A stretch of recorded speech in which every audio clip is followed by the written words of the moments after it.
Okay, so we're live and welcome to this episode of the State of Mirrorless. And today our guest is the great Ibarionex Perello, one of the deans, the veterans of podcasting, whose the Candid Frame podcast has been running for how long exactly, Ibarionex? This is ninth year, going on 10. 9 years, almost 10. That's amazing. That's endurance. And our other guest, as always, Mathieu from mirrorlessons.com. How is it going? Well, it's fully fine, thank you. Great. So, Ibarionex, how are you? I know that you're based in Los Angeles. Yeah, I'm doing really well. I'm enjoying the weather that we're having here. Most of the other people in the rest of the country have been suffering really terribly with the winters, but here you're not going to hear any complaints from me. I've been really lucky. I'm so glad that I'm in Southern California than elsewhere. Yeah, for a change, we had a string of interviews recently with people from Canada, and most of them were feeling the bitter cold up there. So I feel good. Nice change. So tell us a bit about yourself, about your history, how did the Candid Frame start, basically? The Candid Frame started about 9 years ago when I was working on the west side of Los Angeles. I live in Altadena, which is just north of Pasadena. And part of my work life then was a lengthy commute. It would take me about an hour to get to work and an hour and a half to get back. And a way of being able to deal with that time on the road and on the freeway was listening to radio and listening to books on tape. And then I got turned on to this thing called podcasting. So I started listening to all these different shows and was really enjoying the alternative that they provided me in terms of, just filling in the noise and just a way of passing the time while I was in traffic. And I started listening to all the photo podcasts that were out there at the time. And one of the things that struck me is that a lot of the shows were focusing on equipment and gear, and I felt like, well, it seems like a shame that someone hasn't created a show where people are talking about photography and the art of photography and what it means to be creative. And I went, well, I work for a magazine. I know all these photographers. I know how to interview people. Why don't I do it? So it took me a little time to kind of figure out exactly how do you record a podcast, how do you create a blog, how do you distribute it. And once I did, I just got started rolling, and I just started calling in favors from the many photographers that I knew, and I started interviewing them live. And then eventually I learned how to use Skype so that I could call people anywhere in the world to interview the show. And at first it was like a bi-weekly thing, and then slowly it grew to the point that I was able to produce it weekly, which I'm able to do fairly consistently.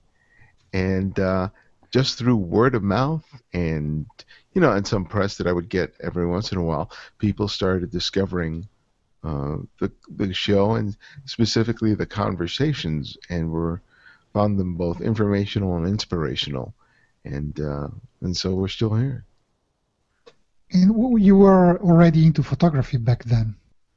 Oh yeah, my whole professional life has revolved around photography. I started making photographs when I was about 8 or 10 years old, and when I was in high school, I was making photographs. When I was in college, I joined the college newspaper, so I was writing and making pictures.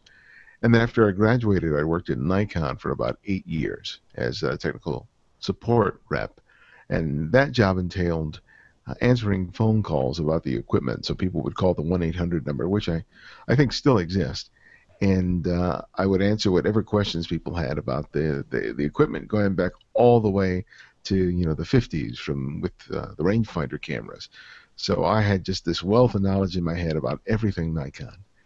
And then after 8 years there, I left to start working as an associate editor at Warner Publishing, and they publish Outdoor Photographer magazine, Digital Photo Pro, and PC Photo magazine. And so there I was writing, making photographs, and that was the job I was commuting to. And then about 8 years ago, I decided to go freelance, and that's what I've been doing ever since. But photography has just always been a part of my life, whether it was for work, whether it was for school, or or for my own pleasure. I was just in love with the idea of making photographs, and I count myself very blessed that so much of my life has been allowed to revolve around making pictures. Great. I can imagine that 9 years ago, there wasn't iTunes, or it Yeah. was not what it is today. How did you go about publishing a podcast back then? Did you just set up a website and an RSS feed with your episodes? Yeah, I And had an RSS feed, but I think I just came in just as iTunes was coming into the fore. But at first, I was registered with a bunch of other podcast aggregators. I forget the names of them, but there were a bunch of different ones that were available. So I had to make it a point of making sure that my show was listed on those aggregators so that people could download it. And I think it was pretty timely for me because just as iTunes and had incorporated the podcasting thing was when I started coming in, and so I didn't have to uh, deal with a lot of the things that the very early adopters had to. Um, Pretty quickly, I was on board on iTunes, and that's largely where the audience grew over the first several years. yeah, another thing that makes me wonder is how do you did you find guests at least initially? I mean, you're nobody knows you. You're just started. You don't go asking, I don't know, Steve McCurry for interview, or maybe you do. You're just being bold and they are more open. That big names are more open, or did you start with people who were less known? No, because I worked at Nikon for as long as I did, and because I was working at the magazines, I already had relationships with a lot of the people that I initially Mm. contacted, and some of the names were fairly big names, but because I already had a relationship with them, I was able to get them. I mean, John Isaac was my first guest, and he was a really well known photographer who had worked at the UN, and he was just a wonderful person to start off the show with. But I also knew like people like Moose Peterson, who I'd worked with as a result of working at Outdoor Photographer. So he was one of the first guests that I had there. But really, it was just saying, "Hey, I want to do this," and photographers, for the most part, love talking about themselves and their work. So it was sort of an easy sell. They didn't necessarily understand what a podcast was. They just knew that I wanted to interview them and I wanted to record it and that I was going to distribute it in some way. So even though they didn't have a clear understanding of what a podcast meant or what it even was, um, they knew me, and and we're up for having a conversation, and it just so happened that it was being recorded and distributed. So after a while, I just started reaching out to people whose work I really liked, who I didn't necessarily know, and it really wasn't that difficult to get a lot of people to appear on the show, because, as I said, it provided them an opportunity to sort of share their work and market themselves and get the word out. So it really wasn't as difficult as I think a lot of people would have thought for me to get my guests. Certainly, there are certain people who are very difficult to nail down just because they're very busy, and their schedules are so tight that it's really hard to nail them down. And some people it took me weeks, other people it took me years to land. But now, with the greater awareness about the show, about podcasting, about me, um, usually I don't have any problems getting a guest. The most difficult thing I have to do is just like finding a schedule that works with mine and theirs.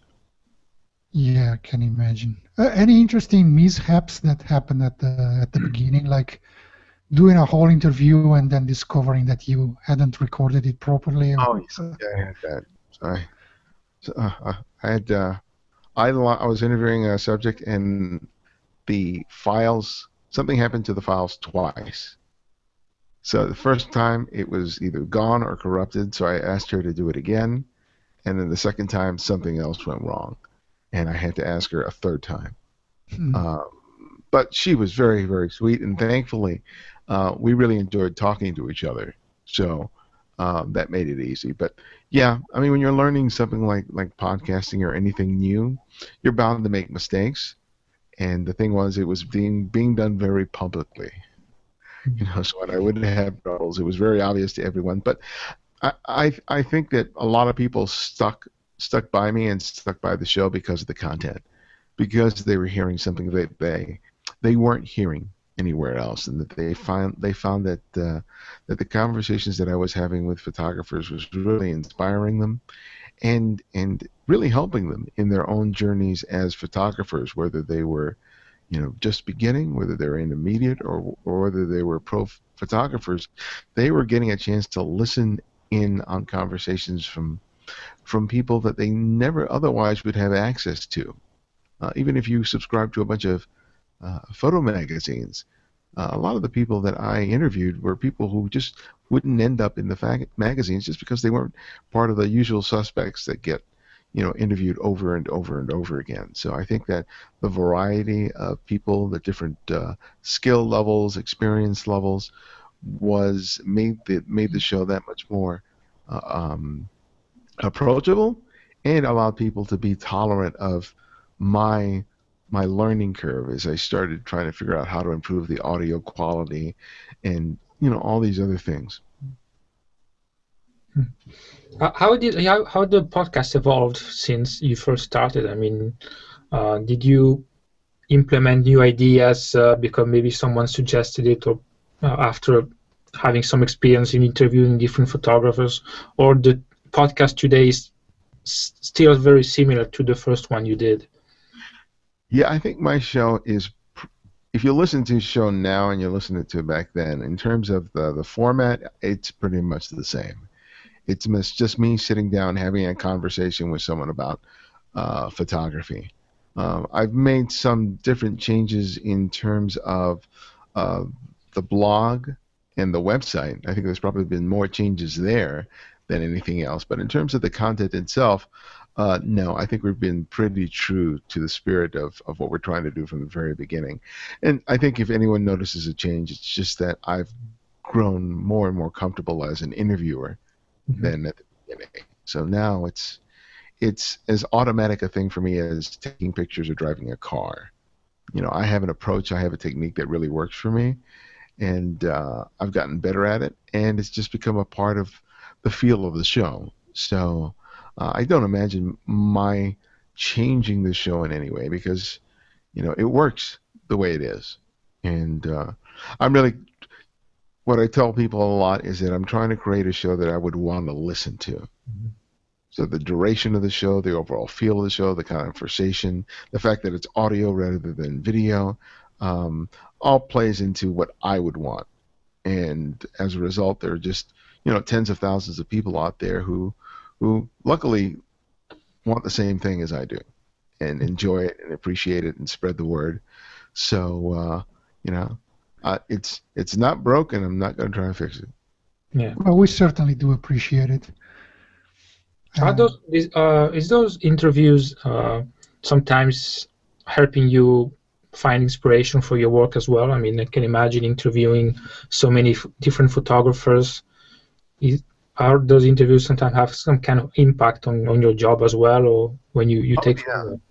Yeah, I think that's a real big reason why I enjoy doing this show, because I'm a student at the feet of these people that I'm interviewing.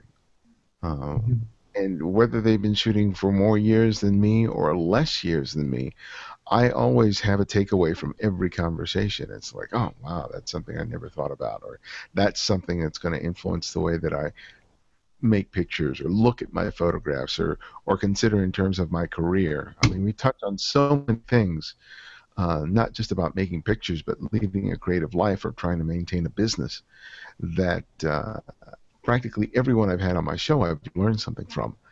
And I think that's the case for the people who listen to the show, because one of the comments that I get a lot is that people will listen to a conversation on the show that from a photographer who practices a kind of photography that they had no interest in.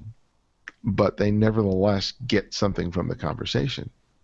And I think that's great. That's exciting, because that's what I think the show should be about.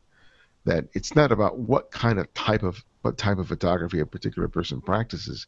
It's the choices that they make to allow themselves to be able to practice their craft, whether they're earning money or not. And I think that's the value of the show, is that people will get insights into how do I make photography a bigger part of my life. And it's the question I think that everyone who picks up a camera has. And my show demonstrates that there are so many paths to getting there. That there's not just one singular way of getting there, and that you can sort of find a way of making this thing that we do a part of our lives and to make it work. Whether you have kids, whether you're single, whether you're living in the United States, whether you're living abroad, doesn't matter. There's a way to do it. And I think that each conversation that I share each week provides people some insight into how to do that for themselves. Great. So your brand, say the Ibarionex brand, if I may say so, started branching out in other directions, like you widened your role as an educator with books, workshops, and other activities. Can you tell us a bit about those? Maybe the books. What did you publish? Yeah. Well, as a kid, I'd always wanted to write a book. I remember the day my first library card came to the house and it had my name on it. I think it was the first piece of mail that I ever received at the house. And I remember opening that envelope and having that library card and just feeling like it was the passport to the world for me. And so I just had a love affair with books. And I remember going to the library and going through the shelves and looking at the shelf right where my book would be based on my last name. And going, when I write a book, it's going to be right here between this and this. And at some point after I had left the magazine, I thought that, well, if that book's going to happen, what's the next thing that I need to do? And I realized, well, the next thing I need to do is write a query letter. So I did a research at all the different publishers that were out there, and I focused on Peach Pit Press, who's the press that distributes a lot of Scott Kelby's books. And I thought that they did a really good job in terms of the quality of their books and their marketing and their promotion of the titles. And I took a month to put together a query letter. And a query letter is basically a pitch letter that you send to a publisher. And there you include what your book is going to be about, an outline overall that defines the entire structure of the book, who you think the book is for, as well as trying to identify who the audience for this book is going to be. And so I just spent that month rewriting and reworking this proposal letter, and I finally sent it in. And a couple of months later, I heard back from them, and they were interested in me producing the book. And so we went through some back and forth in terms of negotiation, and we signed the contract. And then for the next 6 months, I was writing my first of 7 books. I think it's 7 now. And it just became a part of my life. I had been writing for the magazine for a good, for those 7 or 8 years. So I knew I could write, and I knew I could make photographs. So the idea of a book was sort of a no-brainer. I think the biggest challenge was just dealing with the overwhelming feeling of writing a quote-unquote book. It was really intimidating. But then what I started to do is I just said, okay, each chapter, I'll just treat it as if it's a magazine article. Mm-hmm. I've done hundreds of magazine articles. So if I just look at this book as, okay, this chapter is just a magazine article, I could sit down there and write those 1,500 or 2,000 words and not worry about the fact that I got, 12 other chapters to write, because that could paralyze me with just fear and anxiety. But once I figured that out, I just knocked each chapter out. And luckily, I had a great team of people at Peach Pit, including my editor, who just helped me, develop the voice for the book and the overall structure and feel. So by the time I was done with it, I was really, really pleased with the result. And that book was Chasing the Light, Improving Your Photography Using Available Light. and it's a book that still sells. It's really doing well. It goes through its ups and downs because as people discover me and discover my brand, they discover the book. And since so much of what I teach in my workshops and in my classes and in everything I write is based on this idea of being able to see and use light, the book continues to be successful, even though it's, God, now 6 or 7 years now since it first was published. So it still does well for me, which I'm really, really pleased with. Would you say that having some books published and a podcast helped you in being able to be successful as a workshop instructor? I can imagine that people would trust you because they know you from the podcast, they know you are a book author, so they would come to the workshop knowing that they can get some good education. Being able to say that I'm a published author goes a long way. As long as the podcast has been around and as good as this show is, for a lot of people, it's, do you have a published book? And people in and out of the industry kind of, judge you and your sort of your cachet based on that. So the fact that I've written as many books as I have really kind of helps me in terms of establish me as a viable brand, not only to people who may take my workshops or buy my other books, but also my relationships with people in the industry. Whether it's Samsung, whether it's Canon, whether it's Nikon, Olympus. Before the podcast, before the books, I was just another writer in a magazine.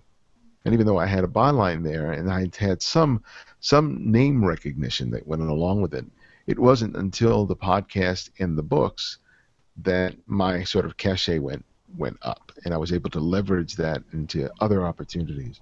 Because things opened up for me as a result of doing the show and writing the books that I don't think would have ever happened had I still been at the magazine and just writing magazine articles, or even if I was just doing freelance writing. There are a lot of freelance writers out there, but they've not been able to leverage it into, as you said, a brand in the way that I have. So I count my blessings as far as that's concerned. I didn't have a big scheme or plan behind it. It's just sort of progressed and grown on its own, and knock on wood, I'll continue to do well with it. Okay, so you normally interview photographers and you talk about your guests' photography. We want to talk about, for once, a bit about your photography. Okay. You're the guest here. So let's, you mostly do street photography as far as I know. Have you always been into street photography? Did you practice other genres of photography? Yeah. When I first started, I was a kid at the Boys Club of Hollywood, and that's where I first learned photography. And one of the very first things I did was go out into Hollywood and start making photographs on the street to bring back to the lab to process the film and print. So I think from the very beginning, my photographic practice was about making pictures of people I don't know on the street. And it's just continued to be that. I practiced other things. I mean, I practiced photojournalism when I was in college, and I've done portraits and and like every photographer, some wedding work. But at the heart of things, I like the unexpected randomness and the surprise that it offers of walking the street, whether it's in Los Angeles, whether it's in San Francisco, New York, or Paris, or wherever I've been with the camera. I can think of nothing better than to go out, walk, get lost, and just make photographs. I like walking that tightrope because there's no guarantee that you're going to come back with anything. Because unlike portrait work or fashion work where you can sort of pre-plan and coordinate with all these people in order to pull off the shoot, there's no planning for me. I just walk out the door with the camera, and I'm just going to see what I can get. And I like it.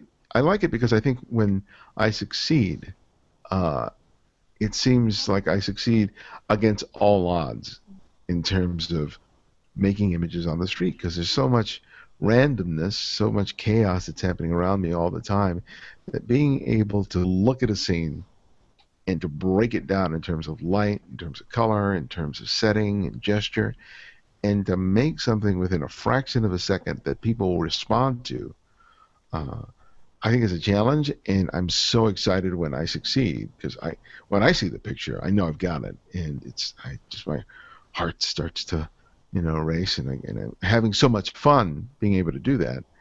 I can't think of any other practice of photography that I would want to do as much as I do that, and I consider myself grateful that I write articles about photography and I write books about photography, because all those images that I use, that I create on the street, end up illustrating the articles in the books that I write. So I have the freedom to shoot what I want, how I want, when I want, and to be able to use those images to make a living. Because most street photographers are, there isn't a real market for it, but because I'm creating my own content and selling it, I can shoot street and still find a way of keeping a roof over my head. Yeah, speaking of making a living, is main outlets for your photography. You said that you use them in your books and your education activities. Do you also do exhibitions, or do you sell prints or anything else? Or it's No, I don't sell prints or have exhibitions. I've done a couple of exhibitions, but I haven't been really aggressive in pursuing that. That's something will likely change in the next couple of years. One of the things that I have to do is I've produced so much work over the last several years that I've not really sat down and collected what I consider are my best 20 or 30 images. And I think I'm going to do that, put together a small book, as well as make some really nice prints and have an exhibit of that work. So I suspect that before the year's out, I'll be on the way of doing that. But most of my income comes from my writing, comes from my leading workshops. I also teach at the Art Center College of Design here in Pasadena as an adjunct professor.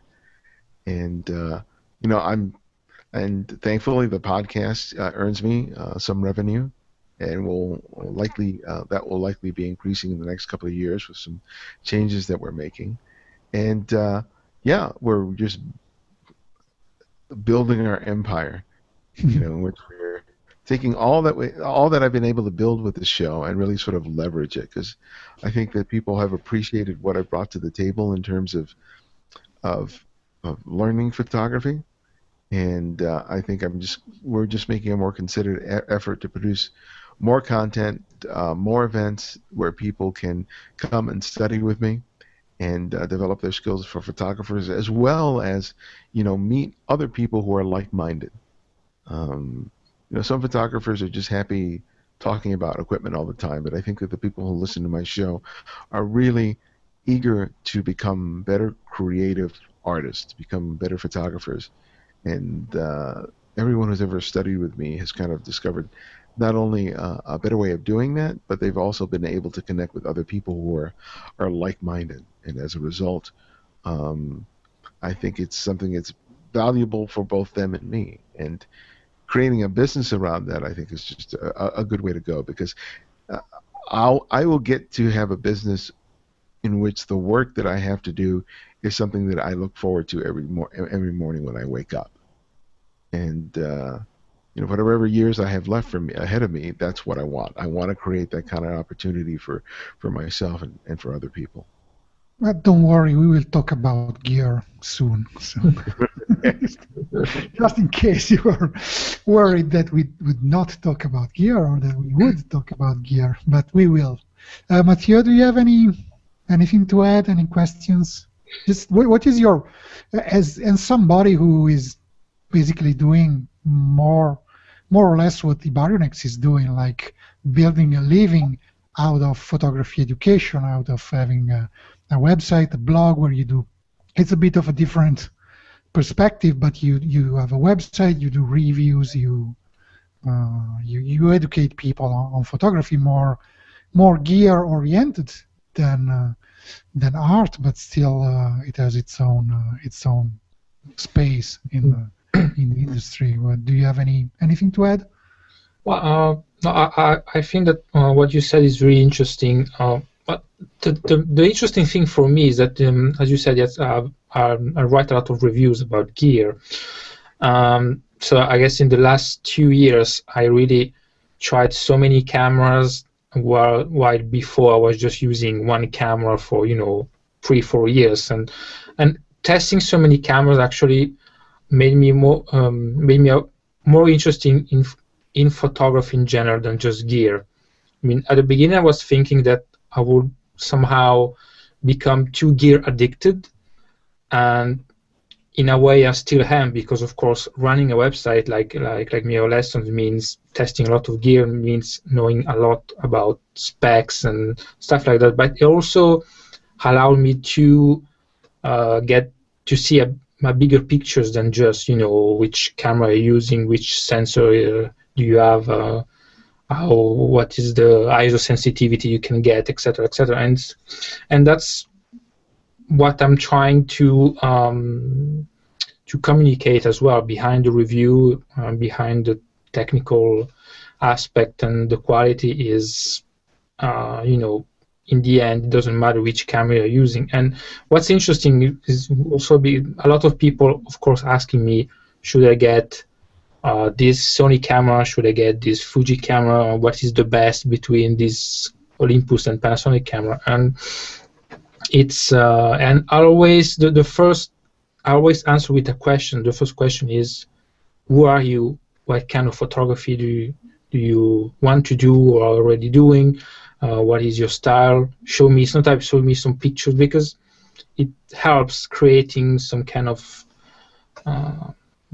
stronger relationship with that person that's asking for advice, and it can be a very important advice, because it's buying gears away, buying some money and spending some money. So I mean, I don't take this kind of question light, and I always try to answer as best as possible. But it's the same way it opens a lot of different perspective, and sometimes you end up chatting with a photographer that in the first place asked you for an advice, and in the end we are talking about his photography or a project he's doing. So it's as you said, it's a different way, but in the end it's not that similar, and it's not that different. And we also have interviews with many photographers that with the excuse that they're using mirrorless cameras for their work, we talk about different aspects. We interview the landscape photographers. I mean, recently we interviewed 2 Italian photographers that are always present for the events of the Pope in Rome,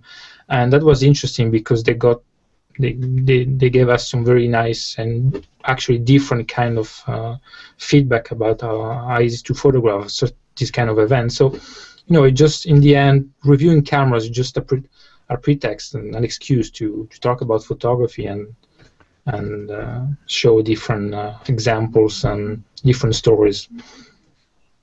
Yeah, and I don't do as many reviews now, but I probably will start doing some more. But one of the things I liked about having the opportunity to use all these different cameras and lenses and things was that it gave me an excuse to go out and make photographs. Mm-hmm. That's true, absolutely. Like any photographer, I mean, I enjoy toys like the next guy, but it was like, I got this camera and now I have an opportunity to go out there and make pictures because I got to write an article. So I think that for those of us who are lucky enough to have access to these things to play with, even though we have to send them back, it's the photographs that are the result of going out and playing that I'm always really pleased with, and I count myself lucky that I get the chance to do that. Yeah, I agree. And sometimes you have to get good results even if it's cloudy or there's rain, or you just have two days with the camera and you don't necessarily have all the nicest elements to photograph, but it becomes a challenge as well. I mean, okay, I have two days with this camera. I always try to have good pictures in the review. I mean, I don't want just to compare ISO shooting my DVD library, for example, or trying to get real-world examples. So sometimes you don't have a lot of time, or you're not in the right place, so you have to figure out something. That's interesting as well. No, I completely agree on that. Yeah. All right, so we must talk about equipment, cameras. So what is in your bag, Ibarionex, at the moment? What do you like? What do you pick up when you go out shooting in the street? Well, I use currently the Samsung NX1. I'm a Samsung image logger, so they have a group of photographers from all over the world who they provide their cameras to, and we provide them feedback on their use, how we each find their cameras when we're working with them in our respective fields, as well as provide them images for their promotions using like Facebook and Twitter. And I've been doing that for almost 2 years. So I have an NX1 as well as some other cameras, but the NX1 right now is my prime camera. And then the other one I have the Fujifilm X100S. So between those two cameras, those are pretty much are the cameras that I use. I had extensive Canon system, and I sold that about 6 months ago. It was just sitting underneath my desk, and I wasn't using it. I went out on a professional job carrying all that gear, and 3 hours in, I was so exhausted from having to carry all that stuff on my own, and I just felt I give up. I can't keep carrying this stuff. It was just taking a real big toll on me, and I did a trip in Paris, and I took the NX30 and the X100S, and I was in Paris for a month, and I just used those cameras for the time that I was there, and I didn't miss all the bulky. I didn't miss the 5D Mark III and the 70-200 and all those big lenses that I had that I'd left at home, and I just worked with less. But I think I made some of the best photographs I'd made in a long time as a result of not having to worry about all this gear that I had to haul from point A from point B. And when I was teaching a workshop this weekend, and someone had a Nikon, I think D600 or 610 with a grip, and I picked it up, and I was like, "Damn, this is heavy." and it was like, but this is what I carried all the time before, and didn't ever think about it. But now that I've had all this time with these true mirrorless cameras, I go, wow, I can't imagine I carried all that weight with me all the time. And it's great. I mean, let me see if I can see it here. My wife found, I can't find it, but my wife found this bag. And I can fit the NX1 with the battery grip, with the 30mm lens in this small bag that I put back on a sling. Hold on, I see it right here.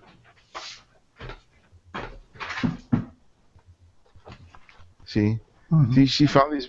She's a reseller, so she takes purses, and then she found bags, and she was just like, "Oh, these are really cute. Ladies will really like that." And I looked at it and I went, "Give me that," and I grabbed my camera, and I fit the whole thing in there, and it's like, here's the camera with with the 30 the battery grip, and it just goes. The whole thing's in there. And it's just a little sling bag, and that's it. And I was like, this is all that I carry now. And I went, oh my God. I got the wrong lens, I guess. That's a great lens, and I'll take that out when I'm doing certain kind of work. But for the street work I'm doing now, I'm finding that I'm using it a lot when I'm just doing portraits or doing some sort of documentary work. I'll take that lens that you have on there and use it. But if I'm just gonna hit the streets, I'll go out there with the 30, which is the equivalent of a 50, or the 20, which is around the 35mm, and I'll just make my shots because I find that I prefer working with a fixed focal length, which is one of the reasons I got the X100S, because I like the fact that it was 35. Yeah. Because I grew up, when I started learning photography, that was my go-to lens. And I just learned how to see using that lens. So me going out there is either 35 or 50. And I have longer lenses, I have wider lenses, but that's kind of my sweet spot. And it's such a small package that when it comes to street photography, it's a lot less intimidating.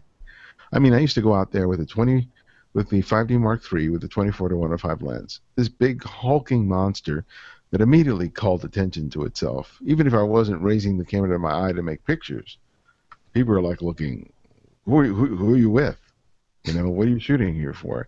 And now I take these small cameras and everyone's got them. You know, and everyone just looks at these things as if they're point and shoot cameras. So I can photograph in situations where normally somebody might stop me or look at me funny, and I can just make pictures. And the image quality is just as good, if not better, than what I used to use when I was using, you know, the Nikons and the Canons and those huge beasts of you know, bodies that were out there. Yeah, I wanted to ask you if those cameras, aside from the size and weight, they changed the way you photograph or your approach to photography in the street. But I think you basically already answered that one. One thing it has changed is because they're smaller, it allows me to get closer to people and not catch their attention as quickly as when I would bring them a big SLR with a big lens. Because I think that for my street photography, one of the things that I'm always trying to do is I'm trying to make images with much more impact. And to a great degree, that's demanded that I get physically closer to my subjects.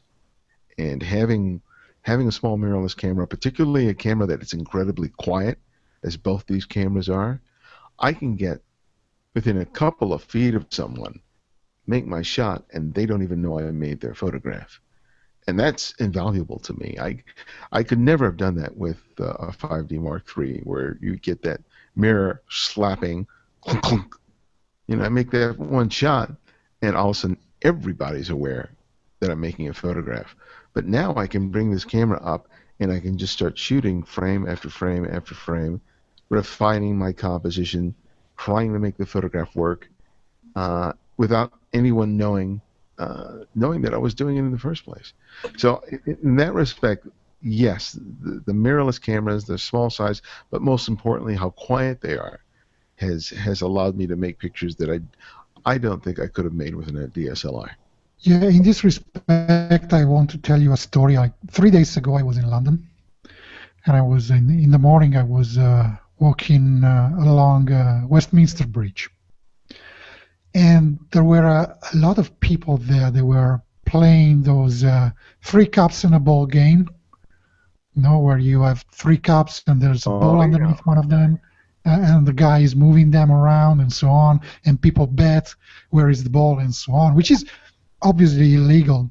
So those people were very alert, and I think they definitely had accomplices looking out for police. So at some point they were there and they heard the siren coming, and they just started packing and quickly moving away, and in the end it was just an ambulance, but they were very alert. And I said, I took some photos there, but I thought to myself, I need to be very careful here, because if they spot me taking a photo of them, or they hear the camera going off, they might not be pleased with that. Mm-hmm. Who's this guy? Why is he taking pictures of us? And instead, with my X100S, I could just shoot from the hip, being completely silent, or even pretending to be a dumb tourist with a point-and-shoot, and they totally ignored me. And I was able to get some nice shots in that situation, which was not easy, probably. Oh, yeah. I mean, I've never taken pictures of those guys because I know there's this whole crew behind them. You think it's just the one person there, but they got about 3 or 4 different people, mm-hmm. you know, that are all part of that scam. And if you take a picture and they're not too happy with you, yeah, like you said, you can end up with a lot of grief. And it's like, but like you said, you know, you can pull it off with a camera like that. You never would be able to do it with anything else. Yeah, I made a reportage for an artisan when I was still in Italy last year, and she used recycled leather to create bags and stuff like that. And I had the A7S, which also has a silent mode, and I decided to use the silent mode. And I was taking photos for and after half an hour, she turns to me and she asked me, when are you going to start taking photos? And I say, well, I already started. And she really wasn't aware that I was already taking photos. And that was interesting because it created some kind of different connection. I mean, she was working, not caring about me, thinking that I was waiting to do something, and I was already started. So That's a really good point. I think he was more confident after that. Since yeah, because I think that one of the things that doesn't get talked about enough when it comes to mirrorless cameras, let's talk about the fact that they're smaller, the lenses are smaller, they talk about image quality, ISO performance, but the experience of the people that we photograph changes as a result of using these cameras. And just like you described, that becomes a huge advantage for us who want to be able to create more candid photographs of people where they aren't necessarily posed or self-conscious. And especially if you're doing like photojournalism or documentary work or street photography work, the fact that the camera is so small and so and not so imposing, I think helps to get people off of focusing on you and then doing whatever they were doing. And I think that I think you can't really appreciate it unless you've had the opportunity to have to photograph the very same thing with a DSLR. And then when you start shooting mirrorless, you see how people behave as a result. And I think that, at least for myself, I'm the kind of photographer where I want to get honesty, a sincerity, an uncontrived moment in my photograph. And without a doubt, I think the mirrorless camera helps greatly in being able to do that. I mean, to some level, yes, your personality, your approach to people is a factor. And regardless of what camera you use, that's huge. But one step further than that, the tool that you use is also important. And that's why I couldn't imagine doing much of the work that I would do with anything else but these smaller mirrorless cameras for just that reason.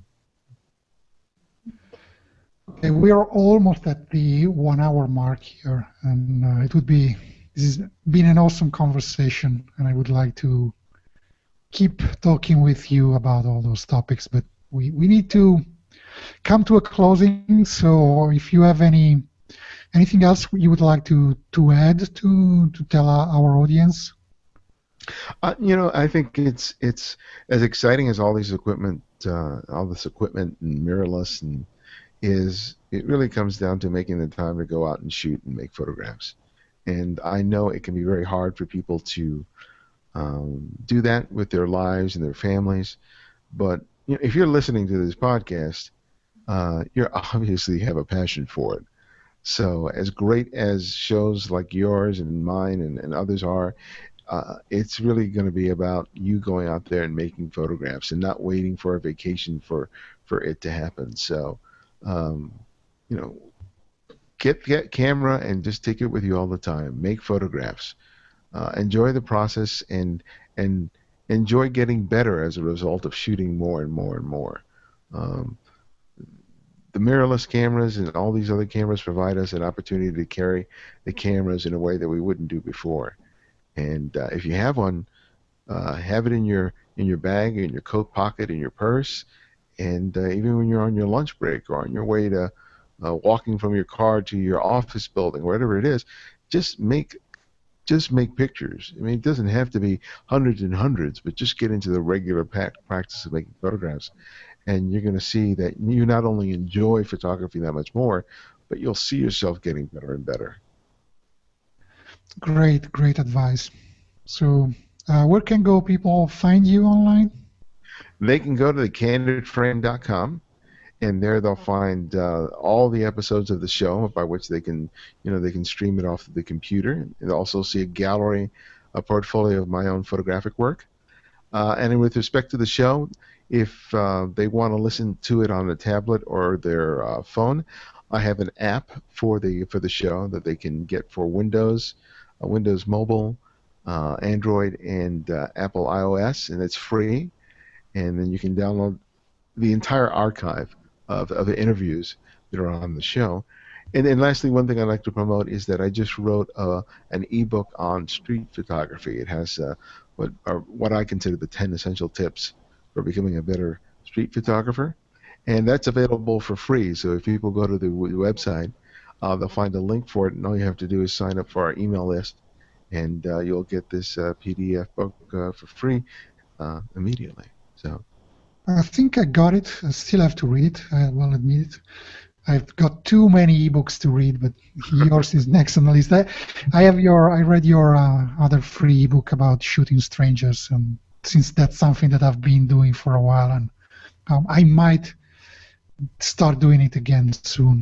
That was great inspiration. Oh, okay, thank you. And Mathieu, any parting words from you, and where can people find you? Yeah, well, people can find me on mirrorless.com and or the relevant social network on Twitter, Facebook, Google+, and so yes, that's where they can find me. And as for me, you can find me on fstoplaunch.com and my personal website, that's ucphoto.me, M-E. And with that, I would like to thank you again, Ibarionex, for being our guest, and to Mathieu, too. It's been a great conversation. Yeah, thank you, Ugo. Thank you, Ibarionex. thanks for having me.